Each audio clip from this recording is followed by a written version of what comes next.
Assalamualaikum warahmatullahi wabarakatuh dan salam sejahtera. Saya Nur Anissa Kristina binti Ashmar dari Sekolah Kebahasaan Jawi, Sekolah Berprestasi Tinggi PBA 4013. Hari ini saya akan menyampaikan satu buku cerita yang bertajuk Udang Galah Bongkok. Udang Galah Bongkok ini pengarangnya ialah Nurul Azila Arifin. Penerbitnya pula Quality Book Sendirian Berhad. Rumusan cerita ini mengisahkan seekor udang yang sombong akibat perbuatannya. Ia cuba menunjukkan kehebatan kepada haiwan lain, namun akhirnya terperangkap dalam hidung ikan besar paus. Cerita ini mengajarkan jangan terlalu angkuh dengan kelebihan diri sendiri. Bersyukurlah dengan apa yang ada.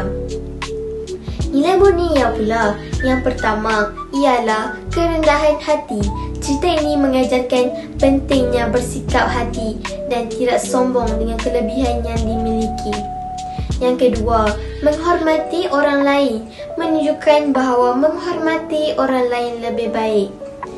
Akhir sekali, akibat sifat sombong ini membuktikan bahawa sifat sombong boleh membawa akibat yang buruk kepada orang lain. Sekian, terima kasih.